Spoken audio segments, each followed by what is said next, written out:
എന്റെ സഹോദരിമാരെ, കോളേജുകളിൽ പഠിക്കുന്ന പെൺമക്കളുള്ള രക്ഷകർത്താക്കളോട് പറയാ, എന്റെ മോള് യാസീനോട്, ഹദ്ദാദോട്, അവള് ബദർ മൗലൂദോടും ഖുതുബിയത്തോടും മുഹയ്യിദ്ദീൻ റാത്തീബോടും മജ്ലിസിനോരോടും മങ്കോസ് മൗലൂദ് കാണാതെ അറിയാ. ഇതെന്ന് പറഞ്ഞ് നിങ്ങൾ ഇരുന്നാ പറ്റൂല. പോകുന്ന പെൺമക്കളെ 1000 CCTV ക്യാമറ പോലെ നിങ്ങളുടെ കണ്ണവരുടെ പിന്നാലെ പോയില്ലെങ്കിൽ കാസർഗോഡത്തെ ചൗക്കിയിലെ പ്രിയപ്പെട്ട ഉമ്മ,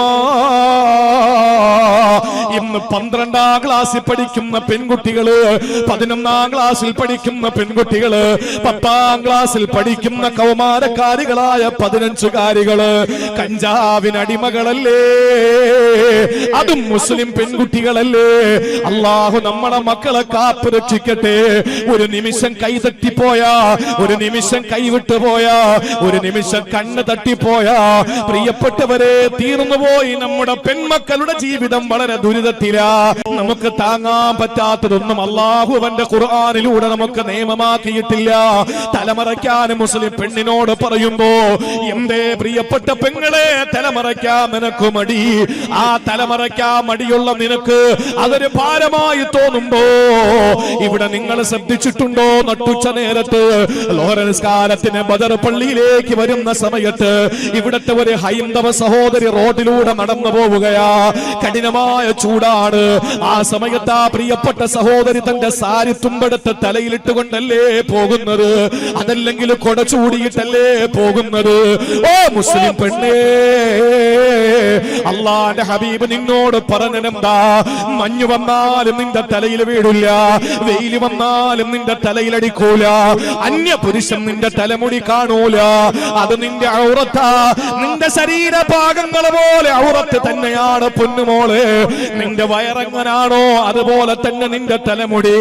ആ ഔറത്ത് മറച്ചുകൊണ്ട് നടക്കണമെന്ന് നിന്നോട് പറഞ്ഞത് കഴിയാത്തതാണോ? ഇല്ല.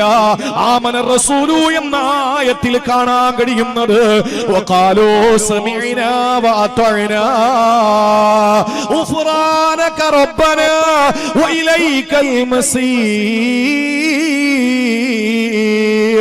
എന്താണ് ഇതിന്റെ അർത്ഥമെന്നറിയോ?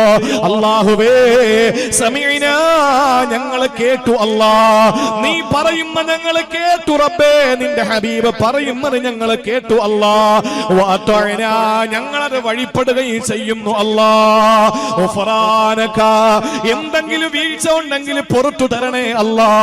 കാരണം റബ്ബനാ വഇലൈകൽ മസീർ, നാളെ നിന്നിലേക്കാ ഞാൻ മടങ്ങി വരേണ്ടത്. സഹോദരങ്ങളെ, ഇത് പറഞ്ഞിട്ട് തൊട്ടടുത്ത് പറയുന്നത് എന്തെന്നറിയോ? ലാ യുകല്ലിഫുല്ലാഹു നഫ്സാ ഇല്ലാ വസ്അഹാ. ഖുർആൻ എത്ര മാധുര്യമാണ്! ഖുർആൻ എത്ര മാധുര്യമാ! അല്ലാഹുവേ, നീ പറയുന്നത്, നിന്റെ ഹബീബ് പറയുന്ന ഞങ്ങളെ കേട്ടു, ഞങ്ങൾ അനുസരിക്കുന്നു. തമ്പുരാനെ, വീഴ്ചകൾ വന്നിട്ടുണ്ടെങ്കിൽ പൊറുക്കണേ അല്ലാ. കാരണം നിന്റെ അടുക്കലേക്കാണ് ഞങ്ങൾ വരേണ്ടതെന്ന് പറഞ്ഞ ഉടനെ പറയുന്നത്, നിങ്ങൾ അനുസരിക്കുമെന്ന് പറയല്ലോ, നിങ്ങൾ കേൾക്കുന്നു എന്ന് പറഞ്ഞല്ലോ. എന്റെ പൊന്നടിമകളെ, ദാസന്മാരെ, ലാ യുകല്ലിഫുല്ലാഹു നഫ്സൻ ഇല്ലാ വസ്അഹാ. നിങ്ങൾക്ക് കഴിയാത്തതൊന്നും ഞാൻ പറഞ്ഞിട്ടില്ല, നിങ്ങൾക്ക് ചെയ്യാൻ പറ്റാത്തതൊന്നും ഞാൻ നിർബന്ധിച്ചിട്ടില്ല. നിങ്ങൾക്ക് കഴിയാൻ പറ്റുന്നതേ, നിങ്ങൾക്ക് ചെയ്യാൻ പറ്റുന്നതേ ഞാൻ പറഞ്ഞിട്ടുള്ളൂ. സഹോദരങ്ങളെ, അതിനു മുമ്പ് പറഞ്ഞത് ഞങ്ങൾ വഴിപ്പെടുകയാണ്, ഞങ്ങൾ അനുസരിക്കുകയാണെന്നാ. ഇനി ഞാൻ എന്റെ പ്രിയപ്പെട്ട അധ്യക്ഷന് പറഞ്ഞത് വാക്കിലേക്ക് കടന്നു വരികയാ. അദ്ദേഹം ഇവിടെ പ്രസംഗിച്ചപ്പോൾ പറഞ്ഞല്ലോ, പ്രിയപ്പെട്ടവരെ, പതില് കടന്ന് പോയി കഴിഞ്ഞാ പിന്നെ വൈരുദ്ധ്യങ്ങളില്ല, വൈരാഗ്യങ്ങളില്ല, വൈമനസ്യങ്ങളില്ല, വൈഷമ്യങ്ങളില്ല, അഭിപ്രായ വ്യത്യാസങ്ങളില്ല. അതേ ഞാൻ പറയുന്നു, മതില് കടന്നപ്പുറത്തെത്തുമ്പോഴല്ല, അതിനു മുമ്പ് നമുക്ക് വേണ്ട. നിങ്ങൾക്കറിയോ, ഔസ് ഖസ്റജ് എന്ന് പറയുന്ന 2 ഗോത്രമുണ്ടായിരുന്നു. മദീനയുടെ 2 ഗോത്രങ്ങളാണ്. അല്ലാഹുവിന്റെ റസൂൽ മക്കയിൽ നിന്ന് മദീനയിലേക്ക് പോവുകയാ. മദീനയിൽ മദീനയിൽ ചെന്നതിന് ശേഷം റസൂലുള്ള ആദ്യം ചെയ്ത പണി എന്തെന്നറിയോ? ഔസ് ഖസറജ് എന്ന് പറയുന്ന ഗോത്രങ്ങളുടെ പിണക്കം മാറ്റുകയാ. അവര് തമ്മിൽ വാളെടുത്തിരുന്നു, അവര് തമ്മിൽ പ്രശ്നങ്ങളിലായിരുന്നു, അവര് തമ്മിൽ കലാപങ്ങളും യുദ്ധങ്ങളുമായിരുന്നു. ആ കലാപങ്ങളിൽ നിന്നവരെ മാറ്റി നിർത്തിയിട്ട് കൈപിടിച്ചുയർത്തിയിട്ട് ഔസ് ഖസറജ് എന്ന് പറയുന്ന ഗോത്രങ്ങളെ നല്ല ഏറ്റവും ഉദാത്തരായി ഉത്കൃഷ്ടരായി മാറ്റുമ്പോ ഒരവസരത്തിൽ ശാസബിന് ഖൈസ് എന്ന് പറയുന്ന വൃത്തികെട്ടവനെ കടന്നു വരികയാ, ഇബ്ലീസിന്റെ കോലത്തിൽ വരികയാ. സഹോദരങ്ങളെ, ശാസബിന് ഖൈസിന്റെ കോലത്തിൽ ഇബ്ലീസ് വരികയാ. അതാണ് കൂടുതൽ ശരി. ശാസബിന് ഖൈസ് വന്നിട്ട് പറഞ്ഞതെന്തെന്നറിയോ? ഔസിനോട് പറഞ്ഞു, ഖസറജ് ഗോത്രത്തിനെ പറ്റിയിട്ട് പറയുകയാണ്, നിങ്ങൾക്കെതിരെ എപ്പോഴും വാളെടുത്തവരല്ലേ അവര്. ഔസിന്റെ അടുക്കൽ വന്ന് ഖസറജിനെ പറ്റി പറഞ്ഞു. ഖസറജിന്റെ അടുക്കൽ വന്നിട്ട് ഔസിനെ പറ്റി പറഞ്ഞു കൊടുക്കുകയാ, നിങ്ങൾക്കെതിരെ എപ്പോഴും വാളെടുത്തവരല്ലേ, അതുകൊണ്ട് നിങ്ങൾ എന്തിനാണ് ഇപ്പോഴും തോളിൽ കൈയിട്ട് നടക്കുന്നത്? നിങ്ങൾക്ക് നാണമുണ്ടോ? ഒരു സമയത്ത് നിങ്ങൾ അങ്ങോട്ടും ഇങ്ങോട്ട് കീരിയും പാമ്പുമായിരുന്നല്ലോ, ഇപ്പോഴെന്തിനാ നിങ്ങൾ ഒരുമിച്ച് ഒത്തൊരുമയോടെ നടക്കുന്നതെന്ന് ചോദിച്ചു. അല്ലാഹ് ഔസദാ വാൾ വലിച്ചൂരുകയാ, ഖസറജദാ വാളെടുക്കുകയാ. എന്നിട്ട് വീണ്ടും അവര് പോരാട്ടത്തിന്റെ പാത തീർക്കുകയാ. ഔസ് ഖസറജിന്റെ മേ ചാടി വീഴുമ്പോ, ഖസറജദാ ഔസിന്റെ നേരെ ചാടി വീഴുമ്പോ ഹബീബായ നബി സല്ലല്ലാഹു അലൈഹി വസല്ലമ തങ്ങളെ കടന്നു വരികയാ. ശ്രദ്ധയോടെ കേൾക്കണേ കാസർഗോഡ് ജില്ലക്കാരാ, സംഘടനാ വൈരുദ്ധ്യങ്ങളുടെ പേരില്, രാഷ്ട്രീയ വൈചാത്യങ്ങളുടെ പേരില് പ്രശ്നങ്ങളുമായി നിൽക്കുമ്പോ എവിടെയാണോ സുന്നത്ത് നഷ്ടപ്പെട്ടു പോയത്, എവിടെയാണോ പ്രവാചകചര്യ മുറുകെ പിടിക്കാത്തത്, അന്ന് മുതൽ ഈ സമുദായത്തിന്റെ അപജയമോ, ഈ സമുദായത്തിന്റെ പരാജയത്തിന്റെ തുടക്കമാ. അതുകൊണ്ട് ചൗക്കിക്കാരെ, നിങ്ങളിലൂടെ ഈ ജില്ല നന്നാകട്ടെ, ഈ ജില്ലയിലൂടെ കേരളം മുഴുവനും നന്നാകട്ടെ. കാരണം ഏറ്റവും കൂടുതൽ മഖാമുകൾ ഉള്ളത് കാസർഗോഡ് ജില്ലയിലാ, ഏറ്റവും കൂടുതൽ മഹാരഥന്മാർ അന്തി ഉറങ്ങുന്നത് കാസർഗോഡ് ജില്ലയിലാ. ഈ കേരളത്തിലൂടെ രാജ്യം മുഴുവനും നന്നാകട്ടെ. കാരണം രാജ്യത്തിന്റെ ഈ സംസ്ഥാനങ്ങളിൽ ഖൈറുള്ള എന്ന് വിളിക്കപ്പെടുന്നത് കേരളത്തെയാ. അള്ളാഹു അനുഗ്രഹിച്ച മണ്ണാ ഈ കേരളത്തിന്റെ മണ്ണ്. ഈ നാട്ടിലൂടെ പ്രിയപ്പെട്ടവരെ, ഇന്ത്യ മുഴുവനും നന്നാകട്ടെ. അതുവഴി പ്രിയമുള്ള സഹോദരങ്ങളെ, ലോകം മുഴുവനും നന്നാകട്ടെ. അതുകൊണ്ട് നമുക്ക് നന്നാകാ. ഔസ് ഖസറജ് തമ്മിൽ വാളെടുത്തിട്ട് പരസ്പരം പോരാടാനെന്നപ്പോ അല്ലാഹുവിന്റെ റസൂൽ ഇറങ്ങി വന്നിട്ട് ചോദിച്ചൊരൊറ്റ ചോദ്യമുണ്ട്. അല്ലാഹ് അല്ലാഹ് അബിദഅവൽ ജാഹിലിയ വഅബിദഅവൽ ജാഹിലിയത്തി വാന ബൈന അൽഹുരിക്കും. ഞാൻ നിങ്ങളുടെ മുന്നിലുള്ളപ്പോൾ നിങ്ങൾ വീണ്ടും പഴയ സംസ്കാരത്തിലേക്ക് പോയോ സഹാബ? നിങ്ങൾ എന്തിനാ വാളെടുത്തത്? എന്തിനാ നിങ്ങൾ പരിച പിടിച്ചത്? എന്തിനാ നിങ്ങൾ പോരാട്ടത്തിന്റെ പാത സൃഷ്ടിച്ചത്? നിങ്ങളുടെ മുന്നിൽ ഞാനില്ലേ സഹാബത്തെ എന്ന് ചോദിച്ചിട്ട് അല്ലാഹനെ സൂക്ഷിക്കണം മക്കളെ എന്ന് പറഞ്ഞ് ഔസിന്റെയും ഖസറജിന്റെയും ഇടയിൽ അല്ലാഹുവിന്റെ ഹബീബ് രമ്യതയിൽ ഏർപ്പെടുമ്പോ വാളുകൾ ദൂരേക്ക് വലിച്ചെറിയുകയാ, പരിചകൾ ദൂരേക്ക് വലിച്ചെറിയുകയാ. എന്നിട്ട് പരസ്പരം കെട്ടിപ്പിടിച്ചു ചുടുചുംബനങ്ങൾ കൊടുത്തു മുആനക്ക ചെയ്ത് അവര് മടങ്ങിപ്പോയതിനെ പറ്റി ഹദീസുകളിൽ കാണാ. സാമിഈന മുതീഈ, കണ്ടോ, വഴിപ്പെടുന്നവരായി, റസൂലിന്റെ വാക്ക് കേട്ടവരായി, അത് വഴിപ്പെടുന്നവരായി പ്രവാചകന്റെ മുന്നിൽ നിന്നവരും മടങ്ങി പോവുകയാ. വാളെടുത്ത സമയത്ത് ഒരു കാലഘട്ടത്തിൽ നിസ്സാരമായ പ്രശ്നങ്ങളുടെ പേരിൽ എപ്പത്തോളം എന്ന് ചോദിച്ചാൽ ഒരു സമുദായത്തിന്റെ, ഒരു സമൂഹത്തിന്റെ ഒട്ടകം അടുത്ത സമൂഹത്തിന്റെ വാനമ്പാടിയിൽ കയറി മുന്തിരിവള്ളി കടിച്ചു എന്ന ഒറ്റ കാരണത്തിന്റെ പേരില് 40 വർഷത്തോളം യുദ്ധം ചെയ്ത ജനങ്ങളുടെ മുമ്പിൽ അല്ലാഹുവിന്റെ റസൂൽ സാഹോദര്യത്തിന്റെ വിത്ത് വാങ്ങിയപ്പോൾ ശാസബിന് ഖൈസ് എന്ന് പറയുന്ന വൃത്തികെട്ട മുനാഫിക്കിലൂടെ, ജൂതനിലൂടെ ഇതാ വീണ്ടും അവരെ പോരാട്ടത്തിന്റെ പാത സൃഷ്ടിച്ചപ്പോ അല്ലാഹുവിന്റെ റസൂലിനെ അവരെ നന്നാക്കാൻ പറ്റിയത് ഒരൊറ്റ വാക്കാ. അല്ലാഹ് അല്ലാഹ് അബിദഅവൽ ജാഹിലിയത്തി വഅന ബൈന അൽഹുരിക്കും. ഞാൻ നിങ്ങളുടെ മുന്നിലുള്ളപ്പോ വീണ്ടും നിങ്ങൾ തിരിച്ചു പോവാണോ? ഒരൊറ്റ ചോദ്യം കൊണ്ട് ചോദിച്ചപ്പോൾ വാളുകൾ ഒരൊറ്റയേറ, പരിചകൾ വലിച്ചൊരൊറ്റയേറ. എന്നിട്ട് അവരെ കെട്ടിപ്പിടിച്ചു. സാമിഈന മുത്തഈൻ, വഴിപ്പെടുന്നവരായി അവർ റസൂലുള്ളാഹിന്റെ മുന്നിൽ നിന്ന് മടങ്ങിപ്പോകുന്നു. ഞാനൊന്ന് ചോദിക്കട്ടെ, പറഞ്ഞാൽ പല പ്രശ്നങ്ങളിലേക്ക് പോകും. പറയാതിരിക്കാനും പറ്റാത്ത സാഹചര്യം, കൈച്ചിട്ടിറക്കാനും വയ്യ, മതിരിച്ചിട്ട് തുപ്പാനും വയ്യ എന്ന് പറയുന്ന ഒരവസ്ഥ. എത്ര പള്ളികളാ പൂട്ടിക്കിടക്കുന്നത്? എന്തേ നെഞ്ചകം വറയ്ക്കാത്തത്? എന്തേ ഹൃത്തടം വേദനിക്കാത്തത്? അല്ലാഹു നമുക്ക് ഈമാനും ഇസ്തിഖാമത്തും യഖീനും ഇഖ്ലാസും റസൂലുള്ളാഹിന്റെ ചര്യ മുറുകെ പിടിക്കാനുള്ള തീവ്രതയും അല്ലാഹു നൽകി അനുഗ്രഹിക്കുമാറാവട്ടെ. എന്റെ പ്രിയപ്പെട്ട സഹോദരങ്ങളെ, അതുകൊണ്ട് ഒത്തൊരുമയോടെ നിൽക്കാൻ കഴിയണം. വിഘടിച്ച് നിൽക്കുക, ഭിന്നിച്ച് നിൽക്കുക എന്നുള്ളത് അള്ളാന്റെ റസൂലിനെ കേൾക്കാത്തവരുടെ ഒരു ശൈലിയാണ്.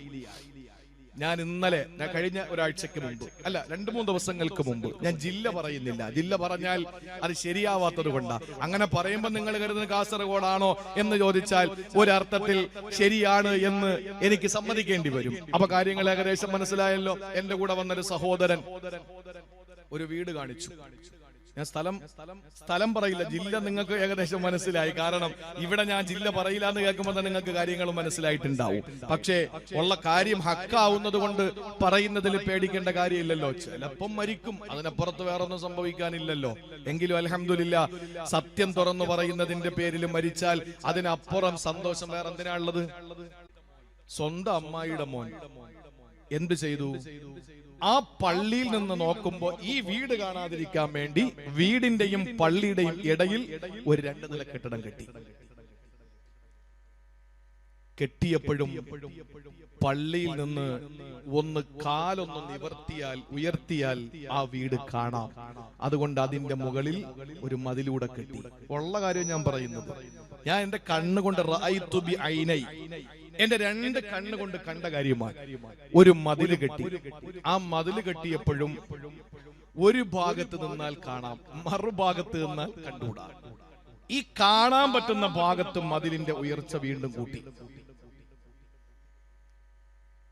ഒന്ന് ആലോചിച്ചു നോക്കി എന്റെ സഹോദരങ്ങളെ, ഇത്രയും മനസ്സ് കുടുസായി പോയ, ഇത്രയും മനസ്സ് വളരെ ചുരുങ്ങിപ്പോയ, ഇടുക്കമായി പോയ ഒരു സമൂഹത്തിന്റെ മുമ്പിൽ എന്റെ പ്രവാചകൻ ഹബീബായ നബി തങ്ങൾ പരസ്പരം വാളോങ്ങി നിന്ന ഒരു സമുദായത്തിന്റെ മുമ്പിൽ അല്ലാഹു ബിദഅവൽ ജാഹിലിയ്യതി വഅന ബൈന അൽഹുരിക്കും, ഞാൻ നിങ്ങളുടെ മുന്നിൽ ഞാനുള്ളപ്പോ നിങ്ങൾ എന്തിനാണ് പരസ്പരം വാളോങ്ങുന്നത് സ്വഹാബത്തെ എന്ന് ചോദിച്ചപ്പോൾ സാമിഈന മുതീഈൻ, ആ ഒരൊറ്റ വരിയിൽ, ആ ഒരൊറ്റ ഉപദേശത്തിൽ എല്ലാം മറന്നിട്ട് വാളുകൾ ദൂരേക്ക് വലിച്ചെറിഞ്ഞ് അവർ സാമിഈന മുതീഈൻ, അതാണ് വിഷയം. എല്ലാം കേൾക്കാൻ ഞങ്ങൾ തയ്യാറാ നബിയെ, ഞങ്ങളുടെ ഇടയിൽ ഭിന്നതകളില്ല, ഞങ്ങൾ ഇതാ ഒറ്റക്കെട്ടാണ് എന്ന് പറഞ്ഞിട്ട് സെക്കൻഡുകൾക്ക് മുമ്പ് കൊല്ലാൻ വേണ്ടി വാളോങ്ങിയവൻ അടുത്ത സെക്കൻഡില് കെട്ടിപ്പിടിച്ചിട്ടവന്റെ മൃഗം തലയിൽ ചുടുചുംബനം അർപ്പിക്കുന്ന അവസ്ഥയിലേക്ക് എത്തപ്പെടുത്താൻ അള്ളാന്റെ ഹബീബിന്റെ വാക്കുകൾക്ക് കഴിഞ്ഞിട്ടുണ്ടെങ്കിൽ എന്തിനാണ് ഇപ്പോഴും നമ്മൾ പല തട്ടില് പറയും? കാസർഗോഡ് ജില്ലക്കാരെ പറയും, നമ്മൾ എന്തിനാ ഇപ്പോഴും പല തട്ടില്? ഓരോ പള്ളികളിലെ ബോർഡ് നോക്കിയിട്ട് കയറുന്ന ഒരവസ്ഥയിലേക്ക് നമ്മൾ എത്തിയില്ലേ? ഞാൻ കൂടുതൽ അതിലേക്ക് പോയാൽ പിന്നെ ചിലപ്പോൾ നിങ്ങൾക്ക് തന്നെ ഇഷ്ടപ്പെടാതെ വരും. ഞാൻ എന്റെ പ്രിയപ്പെട്ട സഹോദരങ്ങളോട് പറയാണ്, അള്ളാന്റെ റസൂൽ എന്തു പറഞ്ഞു അതങ്ങ് അനുസരിക്കുക. അതാണ് നമ്മൾ അള്ളാഹുവിന്റെ ഹബീബിന് കൊടുത്ത പ്രതിജ്ഞ. അല്ല, യദുല്ലാഹി ഫൗഖ ഐദീഹിം, അള്ളാന്റെ കയ്യിൽ നമ്മുടെ കൈയുടെ മുകളിലാണ് എന്ന് പറഞ്ഞാൽ ഇന്നമാ യുബായിഊനല്ലാഹ്, നമ്മൾ റസൂലുള്ളാഹിക്കല്ല വാക്ക് കൊടുത്തത്, അള്ളാഹ്ക്ക് വാക്ക് കൊടുത്തിരിക്കുക. നമ്മൾ ഇത് അള്ളാഹുവിനോട് കൊടുത്ത വാക്കിനെ നമ്മൾ പാലിച്ചില്ല, തെറ്റിച്ചാൽ നമുക്ക് തന്നെയാണ് അതിന്റെ പ്രശ്നം. നാളെ ആരും കൂടെ ഉണ്ടാവൂല, നാളെ പോസ്റ്റർ ഒട്ടിപ്പിച്ചവൻ കൂടെ ഉണ്ടാവൂല, നാളെ എല്ലാത്തിനും കൂടെ നിന്നവൻ ഒരിക്കലും നമ്മുടെ കൂടെ ഉണ്ടാവൂല. അതുകൊണ്ട് ഹറാമായ കാര്യങ്ങൾ വരുമ്പോ എത്രത്തോളം അവർക്ക് റസൂലുള്ള ഒരു കാര്യത്തെ എതിർത്താൽ അവർക്ക് ആ വിഷയത്തിൽ എത്രത്തോളം വെറുപ്പുണ്ടായിരുന്നറിയോ? ഒരു സഹാബി, അദ്ദേഹത്തിന് ഭയങ്കര ഇഷ്ടമാണ് സ്വർണമോതിരം വല്ലാത്ത ഇഷ്ടമാണ്. ആ സഹാബി എന്ത് ചെയ്തു? ഒരു സ്വർണമോതിരം കയ്യിൽ അണിഞ്ഞിട്ട് റസൂലുള്ളാഹിന്റെ മുന്നിൽ വരികയാണ്. പാവം, ഒരുപാട് ആഗ്രഹത്തോടെ വാങ്ങിയ ഒരു സ്വർണമോതിരം തന്റെ കൈവിരലിൽ ഇട്ട് റസൂലുള്ളാഹിന്റെ മുന്നിലേക്ക് വന്നു. ഒരിക്കൽ നമ്മളിൽ പലരും ഹറാമുകൾ ജീവിതത്തിൽ അറിയാതെ സംഭവിച്ചു പോകുമ്പോ ഈ ഉപദേശം നിങ്ങളുടെ മനസ്സിന്റെ ഉള്ളറകളിൽ ഇരിക്കട്ടെ. കയ്യിൽ സ്വർണമോതിരം ധരിച്ചു കൊണ്ടുവന്ന പ്രിയപ്പെട്ട സഹാബി വര്യന്റെ വിരലിൽ കിടന്ന മോതിരം വലിച്ചൂരിയിട്ട് അല്ലാഹുവിന്റെ റസൂൽ ഒരൊറ്റ ഏറ്, നിലത്തേക്ക് ഒരൊറ്റ ഏറ്. എന്നിട്ട് അല്ലാഹുവിന്റെ റസൂല് പറഞ്ഞു, നരകത്തിന്റെ തീക്കട്ടയുമായിട്ട് എന്റെ അനുചരൻ നടക്കുകയാണോ? എന്റെ സഹോദര, എന്റെ സഹാബിയെ, എന്റെ അനുചര, എന്റെ പ്രിയപ്പെട്ട സതീർഥ്യ, നീ നരകത്തിന്റെ തീക്കട്ടയുമായിട്ട് നീ നടക്കുകയാണോ എന്ന് പറഞ്ഞിട്ട് വലിച്ചൊരൊറ്റ ഏറ് റസൂലുള്ള തിരിച്ചങ്ങ് പോയി. നിങ്ങൾ കേൾക്കണം, ഇവിടെയല്ല വിഷയം. റസൂലുള്ള അങ്ങ് പോയി. കൂടണ്ടായിരുന്ന സഹാബാക്കൾ ആ വിരലിൽ മോതിരം കിടന്ന സഹാബിയോട് പറഞ്ഞതെന്തെന്നറിയോ? പ്രിയപ്പെട്ട സഹോദര, ആ സാധനം പോയെടുത്തൂടെ, ആ സാധനം പോയെടുത്തൂടെ. നിനക്ക് ഉപയോഗിക്കണ്ട നിന്റെ ഭാര്യയ്ക്ക് ഉപയോഗിക്കാമല്ലോ, നിന്റെ മക്കൾക്ക് ഉപയോഗിക്കാമല്ലോ, അതല്ലെങ്കിൽ വിറ്റിട്ട് നിനക്കതിന്റെ കാശെടുക്കാമല്ലോ. അതുകൊണ്ട് നീ പോയി അതൊന്നും എടുക്കുമോ? അത് വെറുതെ നശിപ്പിച്ച് കളയല്ലേ. ഇത് പറഞ്ഞപ്പോൾ ആ സഹാബി പറഞ്ഞ മറുപടി എന്തെന്നറിയോ? ലാ വല്ലോ, പടച്ചവനാണ്, എനിക്കത് വേണ്ട. ലാ ആഖിദുഹു അബദാ വഖദ് തറഹഹു റസൂലുള്ളാഹ്. എന്റെ റസൂല് വലിച്ചെറിഞ്ഞ മോതിരം ഇനി എനിക്ക് എത്ര കോടികൾ കിട്ടിയെന്ന് പറഞ്ഞാൽ എന്റെ റസൂല് വേണ്ട മോനെ എന്ന് പറഞ്ഞിട്ട് ഊരിയെറിഞ്ഞത് ഇനി ഞാൻ എടുക്കൂല, ഇനി എനിക്കത് വേണ്ട എന്ന് പറഞ്ഞിട്ട് ആ പ്രിയപ്പെട്ട സ്വഹാബി വലിച്ചെറിഞ്ഞ മോതിരം അവിടെ തന്നെ ഉപേക്ഷിച്ചിട്ട് നടന്നു പോയെങ്കിൽ എന്റെ പ്രിയപ്പെട്ടവരെ, ഹറാമായ ലോട്ടറിയിലൂടെ സമ്പാദിച്ച, പലിശയിലൂടെ സമ്പാദിക്കുന്ന സമ്പാദ്യം തിന്നിട്ട് വലിയ വയറുമായിട്ട് നിസ്കാരത്തിന് പള്ളിയിൽ വരുമ്പോ എങ്ങനെയാ റസൂലുള്ളാഹിനെ നീ അനുസരിച്ചെന്ന് വരിക? ഹബീബായ പ്രവാചകനെ ധിക്കരിച്ചവനല്ലേ നീ? നീ അല്ലാഹുവിനോട് ചെയ്ത കരാറിനെ നീ ഉടച്ചവനല്ലേ? ആ കരാറ് പാലിക്കാത്തവനല്ലേ? അതും നിനക്ക് നാളെ ശക്തമായ താക്കീതായി തിക്തഫലം നിനക്ക് തന്നെ വരുമെന്ന് ഖുർആനല്ലേ പറഞ്ഞത്? അതുകൊണ്ട് പ്രിയപ്പെട്ടവരെ, പലിശ പോലുള്ള മാരകമായ ഈ സമുദായത്തെ പ്രസിച്ചുകൊണ്ടിരിക്കുന്ന ദുരന്തങ്ങളിൽ നിന്ന് അല്ലാഹു നമ്മളെ കാത്തുരക്ഷിക്കട്ടെ, പടച്ചവനെ കാത്തുരക്ഷിക്കട്ടെ. ഹറാമായ മുതലുകൾ നമ്മുടെ ആഹാരമായി വരില്ലെന്ന് ഭാര്യമാർ ഉറപ്പിക്കുക. ലോട്ടറി എടുക്കുന്നവർ കർണാടകയിൽ വഴലിന് പോയി. കാസർഗോഡിന്റെ ബോർഡറാണ്, കേരളത്തിന്റെ ബോർഡറാണ്. ഒരു പാലം കഴിഞ്ഞിട്ട് കാസർഗോഡ്, കേരളം അവസാനിച്ചൊരു പാലം കഴിഞ്ഞ കർണാടകയായി. അവിടത്തെ പള്ളി കർണാടകയും ബാത്റൂം കേരളത്തിലുമാണ്. അങ്ങനെയൊക്കെ ഉണ്ടല്ലോ ചില സ്ഥലങ്ങളിൽ. പള്ളി കർണാടകയില്, ബാത്റൂം കേരളത്തില്. ഞാൻ അവിടെ പ്രസംഗിക്കാൻ പോയി ഏതാനും 2-3 ആഴ്ചകൾക്ക് മുമ്പാണ്. ആ സ്ഥലവും ഞാൻ പറയുന്നില്ല. പ്രിയപ്പെട്ട സഹോദരങ്ങളെ, അവരെന്നോട് പറഞ്ഞു, ഉസ്താദേ, ഇവിടെ നിങ്ങൾ പ്രസംഗിക്കുമ്പോ ഈ ലോട്ടറി ടിക്കറ്റിനെതിരെ നിങ്ങളൊന്ന് സംസാരിക്കണം. ഞാൻ ചോദിച്ചു, എന്താ ലോട്ടറി? ഉസ്താദിന് അറിയോ? എനിക്കൊരു പുതിയ അറിവായിരുന്നു. കാരണം നമ്മൾ ഇങ്ങനെയുള്ള ഈ വിഷയങ്ങൾ കൂടുതൽ അതിനെപ്പറ്റി അതിലേക്ക് അങ്ങോട്ട് ആഴ്ന്നിറങ്ങിയിട്ടില്ല. ഉസ്താദേ, കർണാടകയിൽ ലോട്ടറി ഇല്ല. ആ വിവരം നിങ്ങൾക്കറിയാമോ? ആ അറിവ് നിങ്ങൾക്കറിയോ? ഒന്ന് പറയും. കർണാടകയില് ലോട്ടറി ഇല്ല. അതൊരു പുതിയ അറിവല്ലേ? അല്ലേ? അൽഹംദുലില്ലാ, എനിക്കൊരു പുതിയ അറിവായിരുന്നു. കർണാടകത്തിൽ ലോട്ടറി ഇല്ല. കാസർഗോഡ് ജില്ല, കേരളത്തിന്റെ ബോർഡറിൽ ആ പാലത്തിന്റെ തൊട്ടിപ്പുറത്ത്, പാലം കഴിഞ്ഞാൽ പിന്നെ കർണാടക സ്റ്റേറ്റ് ആയതുകൊണ്ട് ഈ കർണാടകക്കാരും മുഴുവനും ലോട്ടറി എടുക്കാൻ വരുന്നത് ഈ സ്ഥലത്താണ്. അപ്പൊ കേരളത്തിന്റെ ആ ബോർഡറിൽ സുലഭമായി ലോട്ടറി ടിക്കറ്റ് കിട്ടുന്നു, വിറ്റഴിക്കുന്നു. അവിടെ ഏറ്റവും കൂടുതൽ എടുക്കുന്നത് നമ്മുടെ സമുദായത്തിന്റെ പ്രതിനിധികളാണ് എന്ന് പറഞ്ഞിട്ട് അതിനെതിരെ ഒന്ന് സംസാരിക്കണമെന്ന് പറഞ്ഞു. ഞാൻ അപ്പോഴും ഓർത്ത മറ്റൊരു കാര്യം എന്താണെന്നറിയോ? ഞാൻ തമിഴ്നാട്ടിലേക്ക് ഒരു അവസരത്തിൽ സിയാറത്തിന് വേണ്ടി പോകുമ്പോ തമിഴ്നാട് എത്തുന്നതിന് കുറച്ച് മുമ്പ് നമ്മുടെ ഒരു ഭാഗം, ആ റോഡിന്റെ ഒരു ഭാഗം മുഴുവനും ലോട്ടറി കടകൾ, ഒരുപാട് ലോട്ടറി ഷോപ്പുകൾ ഇഷ്ടം പോലെ. ഞാൻ അപ്പൊ ചിന്തിച്ചത് അതാണ്, തമിഴ്നാട്ടിൽ ലോട്ടറി ഇല്ല. തമിഴ്നാട്ടില് ലോട്ടറി ഇല്ല. അതുള്ളത് എവിടെയാണ്? കേരളത്തില്. തമിഴ്നാട്ടിലെ തമിഴന്മാര് ലോറി ഡ്രൈവർമാരായി വരുന്ന തമിഴന്മാര് ഏറ്റവും കൂടുതൽ ലോട്ടറി എടുക്കുന്നത് ഈ ബോർഡറിൽ നിന്നാണ്. അപ്പൊ എന്തു മനസ്സിലായി? സാക്ഷര കേരളമാണോ രാക്ഷസ കേരളമാണോ എന്ന് നമ്മൾ തീരുമാനിക്കുക. ലോട്ടറി കർണാടകത്തിലുമില്ല, തമിഴ്നാട്ടിലുമുള്ള ഉള്ളത് ദൈവത്തിന്റെ സ്വന്തം നാടെന്ന് അവകാശപ്പെടുന്ന കേരളത്തിലാണ്. അതിൽ ഒരു 80% ലോട്ടറി എടുക്കുന്നതാരാ? ഒരു മടിയും വേണ്ട, റബീഉൽ അവ്വലിന് മുദ്രാവാക്യം വിളിക്കുന്ന അതേ ശബ്ദത്തിൽ തന്നെ പറഞ്ഞോ, മുസ്ലിമീങ്ങൾ തന്നെയാണ്. ഒരു സംശയം അക്കാര്യത്തിലില്ല, ഒരു സംശയവും ഇല്ല. ആ ലോട്ടറി ടിക്കറ്റ് എടുത്തുകൊണ്ട് വരുന്ന കാശ് എന്റെയും മക്കളുടെയും ആഹാരമായി തരുന്ന ഭർത്താവേ, ഞങ്ങൾ പട്ടിണി കിടന്ന് മരിച്ചോളാം, ഞങ്ങൾക്കത് തരരുത് എന്ന് പറയാൻ ഈമാനികമായ നെഞ്ചുറപ്പുള്ള ഏത് പെണ്ണാണ് ചൗക്കിയിലുള്ളത്? ആ പെണ്ണ് റസൂലുള്ളാഹി ഊരിക്കളഞ്ഞ മോതിരം എടുത്ത് ഭാര്യയ്ക്ക് കൊണ്ട് കൊടുക്കൂ, അവൾക്കത് ഹലാലല്ലേ എന്ന് ചോദിച്ചപ്പോൾ എന്റെ റസൂൽ എടുത്ത് ദൂരേക്കെറിഞ്ഞ മോതിരം ഇനി എനിക്ക് പൊന്നു കാക്കുന്ന മരമാണെങ്കിൽ പോലും വേണ്ട എന്ന് പറഞ്ഞ ഈമാനികമായ ആവേശത്തിന്റെ ആ സഹാബി വര്യന്റെ പിന്തലമുറക്കാരിയായി നിനക്ക് മാറാൻ കഴിയും. അതുകൊണ്ട് പ്രിയപ്പെട്ടവരെ, ജീവിതത്തിൽ ഈ റസൂൽ എന്ത് പറഞ്ഞു അതനുസരിക്കാൻ മാത്രം അള്ളാന്റെ പ്രിയപ്പെട്ട പ്രവാചകനോടൊപ്പം നിന്ന സഹാബത്തിൽ പിരിഞ്ഞിരിക്കും. അത് ഇന്നലെ എത്ര മണി വരെ ഉണ്ടായിരുന്നു അത് പ്രശ്നമല്ല, നാളെ എത്ര മണി വരെ ഉണ്ടാവുന്നു അത് പ്രശ്നമല്ല. 2 മണിക്കൂർ പ്രസംഗം, അതിനപ്പുറത്ത് 1 മിനിറ്റും ഒരു മനുഷ്യന്റെ ബുദ്ധിയെയും കൃത്യമായി പിടിച്ചിരുത്താൻ കഴിയില്ല. പിന്നെ അലക്ഷ്യമാകും, ആലസ്യത്തിലാകും, പിന്നെ വെറുതെ ആയിരിക്കും നമ്മൾ ഈ പറയുന്നതൊക്കെ. അതുകൊണ്ട് പ്രിയപ്പെട്ടവരെ, ഒന്ന് ശ്രദ്ധിക്കിൻ. അള്ളാഹു നിഷിദ്ധമാക്കിയ, പ്രവാചകൻ നിഷിദ്ധമാണ് എന്ന് പറഞ്ഞ ഒരു കാര്യം പിന്നെ നമ്മളത് ജീവിതത്തിൽ നമ്മളത് ഉപയോഗിക്കുന്നത് അതൊരിക്കലും പ്രവാചകനോടുള്ള ഇഷ്ടമല്ല എന്ന് നമ്മൾ മനസ്സിലാക്കുക.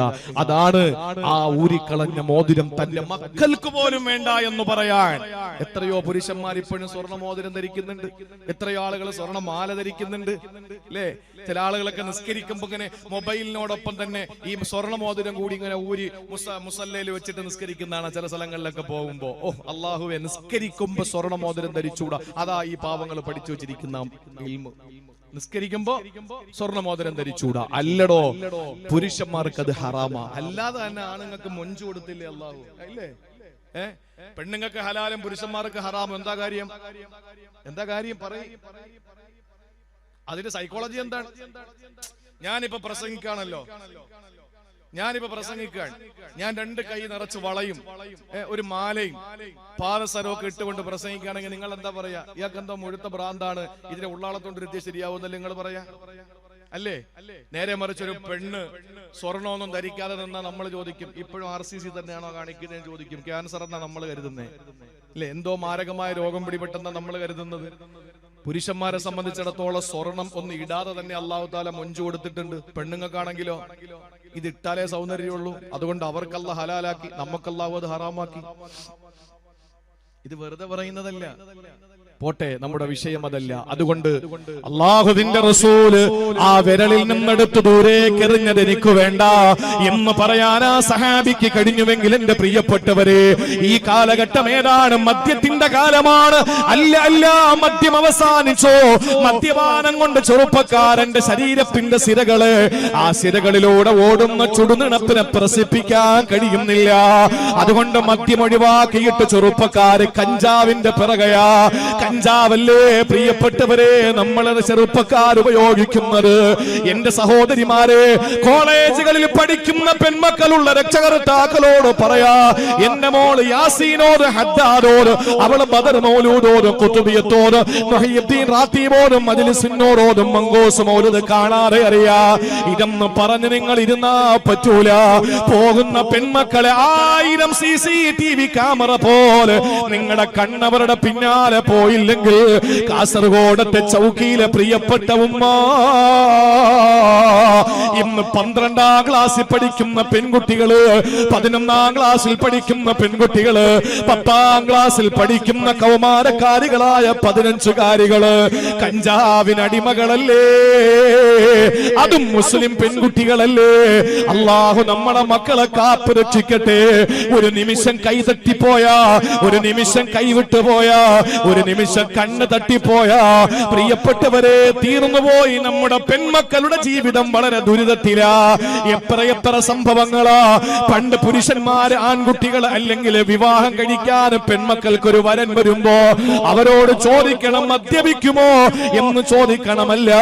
ഇന്ന് തന്റെ മകന് വേണ്ടി ഒരു പെണ്ണിനെ കണ്ടെത്തുമ്പോ നാട്ടുകാരോട് ചോദിക്കണം ആ പെണ്ണ് മദ്യപിക്കുന്ന പെണ്ണാണോ, അവള് കഞ്ചാവിന്റെ പെണ്ണാണോ എന്ന് ചോദിക്കുന്ന അവസ്ഥയിലേക്ക് എന്റെ പ്രിയപ്പെട്ട മുസ്ലിം നാരിമാരെത്തുമ്പോ ഇത് പറഞ്ഞു എന്നതിന്റെ പേരിൽ, സ്ത്രീകളെ മുഴുവനും ആക്ഷേപിച്ചു എന്നതിന്റെ പേരിൽ ഒരു കേസോ അല്ലെങ്കിൽ എന്തെങ്കിലും നിയമ സംവിധാനങ്ങളോ പിന്നാലെ വരുന്നു എന്നുള്ളത് പ്രശ്നമാക്കുന്നില്ല.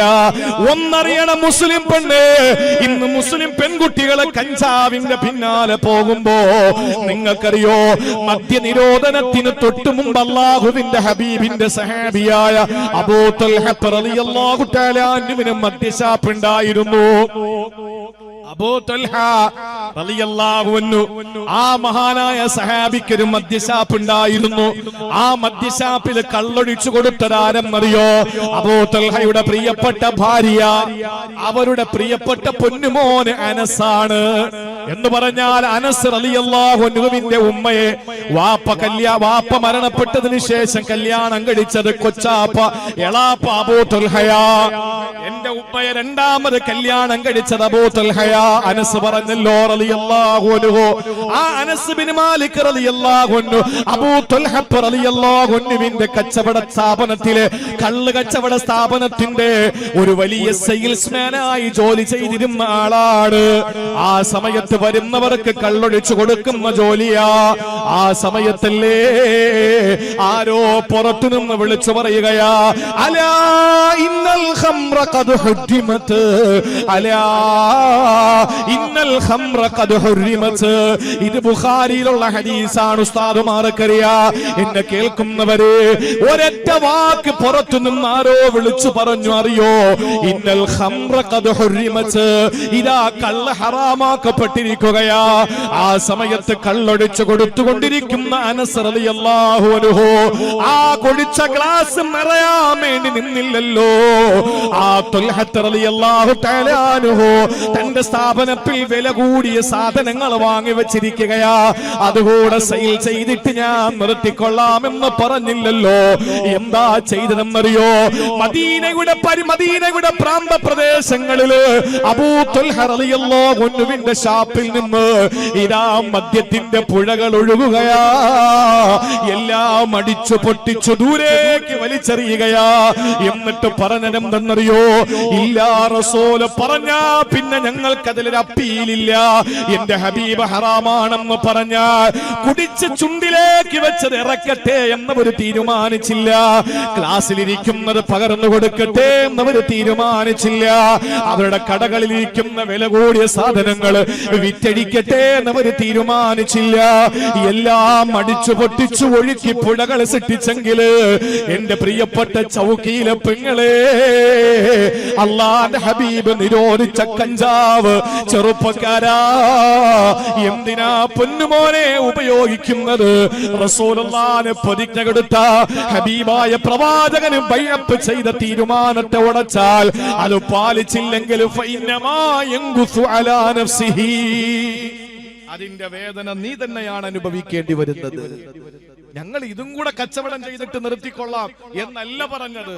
ഇല്ല, ഞങ്ങൾക്കിനി അത് വേണ്ട എന്ന് പറഞ്ഞിട്ട് ദൂരേക്ക് വലിച്ചെറിയാൻ പ്രിയപ്പെട്ടവരെ അവർ തയ്യാറായി. മഹാനായ അബ്ദുല്ലാഹിബിന്, മഹാനായ അബൂ മസ്ഊദുൽ ബദരി എന്ന് പറയുന്ന ഒരു സഹാബി, അബൂ മസ്ഊദുൽ ബദരി. നമ്മക്കൾ അല്ല സഹോദരിമാരെ ശ്രദ്ധിച്ച് കേൾക്കണം. എന്തെങ്കിലും ഒരു നിസ്സാര കാര്യം വരുമ്പോ മക്കളെ തല്ലുന്നവരുണ്ടല്ലോ. എത്ര കേസാ പ്രിയപ്പെട്ടവരെ, മക്കളെ ക്രൂരമായിട്ട് തല്ലിയിട്ട് ആ തല്ലുകൊണ്ട പ്രിയപ്പെട്ട മക്കളുടെ ശരീരത്തിന്റെ ചോരപ്പാടുകൾ, മുറിവുകൾ, അത് പൊതുസമൂഹത്തിന്റെ മുമ്പിൽ സോഷ്യൽ മീഡിയയിലൂടെ, സമൂഹ മാധ്യമത്തിലൂടെ കാണുമ്പോ നമുക്ക് തന്നെ സങ്കടം തോന്നുന്നു. ചില അമ്മമാരെന്ന് പറയപ്പെടുന്നവർ, ഉമ്മമാരെന്ന് പറയപ്പെടുന്നവർ മക്കളോട് കാണിച്ചു കൂട്ടുന്ന മൃഗീയത സഹിക്കാൻ പറ്റാത്തതാണ്. മക്കളെ തല്ലിയ അബൂ മസ്ഊദ് അൽ ബദരി എന്ന് പറയുന്ന പ്രിയപ്പെട്ട സഹാബി, മുസ്ലിം റഹിമഹുല്ല റിപ്പോർട്ട് ചെയ്യുന്ന ഹദീസാണ്. അദ്ദേഹം ഒരു കുട്ടിയെ അടിച്ചു. അദ്ദേഹത്തിന്റെ കുട്ടിയെ അടിച്ചപ്പോ പുറകിൽ നിന്നൊരു ശബ്ദം കേട്ടു. എന്താ ശബ്ദം എന്നറിയോ? യാ അബാ മസ്ഊദ്, ഏ അബൂ മസ്ഊദേ, ഇന്നല്ലാഹ ഖദറു അലൈക മിൻക അലാ ഹാദൽ ഗുലാം. റസൂലുള്ളാഹി ഇത്രേ പറഞ്ഞുള്ളൂ. എന്താ പറഞ്ഞത്? ഏ അബൂ മസ്ഊദേ, നിനക്കാ കുട്ടിയുടെ മേലുള്ള ആധിപത്യം ഉണ്ടല്ലോ, പാവം, നീ അടിച്ചാൽ കൊള്ളാൻ മാത്രമേ അവന് ആഫിയത്തുള്ളൂ, തിരിച്ചൊന്നും ചെയ്യാൻ അവന് കഴിയില്ല, കുഞ്ഞല്ലേ. പക്ഷെ ഒന്നറിയണം, ഇന്നല്ലാഹ അഖ്ദറു അലൈക, നിന്നെക്കാൾ കഴിവ് അല്ലാഹുണ്ടെന്ന് നീ മറന്നു പോകരുത്. നിനക്ക് ആ കുട്ടിയെ തല്ലാനുള്ള കഴിവുണ്ട്, പക്ഷെ ഇന്നല്ലാഹ അഖ്ദറു അലൈക, അല്ലാഹ്ക്ക് ഏറ്റവും വലിയ കഴിവുണ്ട് നിന്റെ മേൽ എന്നൊരൊറ്റ വാക്ക് പറഞ്ഞു. മഹാനായ അബൂ മസ്ഊദ് അൽ ബദരി റളിയല്ലാഹു തആല അൻഹു പറയുന്നു, ലാ അളിരിബു മംലൂകൻ ബഅദഹു അബദാ, അന്ന് ഞാൻ നിലത്ത് വെച്ച വടി എന്റെ ജീവിതത്തിൽ ഞാൻ കൈകൊണ്ട് തൊട്ടിട്ടില്ല. ഒരൊറ്റ കുട്ടികളാകട്ടെ, മംലൂക്കിനെ എന്ന് പറഞ്ഞാൽ എന്റെ കീഴിലുള്ള മക്കളാകാം, ജോലിക്കാരാകാം, മൃഗങ്ങളാകാം, എന്തുമാകാം, ഞാൻ പിന്നെ വടിയെടുത്തിട്ടേയില്ല. കാരണം അല്ലാഹു എന്റെ മേൽ ഈ കഴിവുള്ളവനാണ് എന്ന് എന്റെ റസൂല് പറഞ്ഞതിനെ ഞാൻ സമ്മതി ചെയ്തു, കേട്ടു, എന്നിട്ട് ത്വാഅത്ത് ഞാൻ വഴിപ്പെട്ടു. എന്റെ പ്രിയപ്പെട്ടവരെ, ഉണങ്ങും മുമ്പ് കൂലി കൊടുക്കാൻ പഠിപ്പിച്ച, അവൻ പറയും വിയർക്കൂലല്ലോ, ഏസിയിലല്ലേ നിൽക്കുന്നത്, പിന്നെ എങ്ങനെ വിയർക്കുന്നെന്നാ ചോദിക്കുന്നത്. ജോലിക്കാരന് പണിയെടുത്തവരെ പൈസ കൊടുക്കാൻ എന്തൊരു മടിയാൻ. കയറി ഇറങ്ങണം അവന്റെ മുമ്പിൽ. ഈ ഇരിക്കുന്ന ഓരോരുത്തരും വിളിച്ചിട്ട് ചോദിക്കണം, എത്ര രൂപ കിട്ടാനുണ്ട്, എത്ര കിട്ടാനുണ്ട്, എനിക്ക് ആരും ഒന്നും തരാനില്ല എന്ന് പറയാൻ കുഞ്ഞു മക്കളല്ലാതെ ഈ ഇരിക്കുന്നവരിൽ ഒരാളുണ്ടെങ്കിൽ, ഞാൻ വലിയ ചലഞ്ച് ഒന്നും പറയുന്നില്ല, ചിലപ്പം കാണും, ഏതെങ്കിലുമൊക്കെ വീട്ടിൽ കഴിയുന്ന ചില സാലിഹ്യങ്ങൾ കാണാം, ഒരു പുറം ലോകമായിട്ടൊരു ബന്ധം ഉണ്ടാവൂല. ഈ ഇരിക്കുന്നവരില് ഓരോരുത്തരങ്ങ് ചിന്തിച്ചുകൊണ്ടാ മതി, എനിക്ക് എത്ര രൂപ കിട്ടാനുണ്ടെന്ന്. ഒരു മയവുമില്ലാതെ കാശ് ചോദിക്കാൻ വരുമ്പോ എന്തോരു തേനൊലിപ്പ, എന്തോരു തേൻ മാധുര്യമാണ്. അള്ളാഹുവിനെ, റസൂലിനെ, മുഹിയുദ്ദീൻ ഷെയ്ഖിനെ, റിഫായി ഷെയ്ഖിനെ ഒക്കെ കൊണ്ട് സത്യം ചെയ്തിട്ട് ആ സമയത്ത് പൈസ കൊടുത്ത് കുറെ നാള് കഴിയുമ്പോൾ വിളിക്കുമ്പോ എവിടെ ഉണ്ടെന്ന് ചോദിച്ചാൽ പറയും, ഞാൻ ദാ ബദർ മസ്ജിദിൽ ളുഹാ നിസ്കരിച്ചുകൊണ്ടിരിക്കുകയായിരുന്നു, ഇപ്പൊ അങ്ങോട്ട് ഇറങ്ങിയുള്ളൂ. പിന്നെ അടുത്ത പ്രാവശ്യം വിളിക്കുമ്പോൾ പറയും, ഞാൻ ഖുർആൻ ഓതിക്കൊണ്ടിരിക്കുകയായിരുന്നു, അതുകൊണ്ടാ ഫോൺ അറ്റൻഡ് ചെയ്യാത്തത്. ഇതൊക്കെ പറഞ്ഞ് ഇങ്ങനെ തട്ടിപ്പ് നടത്തിയിട്ട് അവസാനം ഇതെല്ലാം കൊണ്ടൊരൊറ്റ പൊങ്ങല. പിന്നെ പൊങ്ങണമെങ്കിൽ 1000 മന്ത്രവാദിമാര് മഷിയിട്ട് നോക്കിയാലും ഇവൻ പൊങ്ങൂല. ആ നിലയില് പ്രിയപ്പെട്ടവരെ, ജനങ്ങളെ പറ്റിച്ച് ജീവിക്കുന്ന ആളുകളുണ്ടല്ലോ, ഇല്ലേ?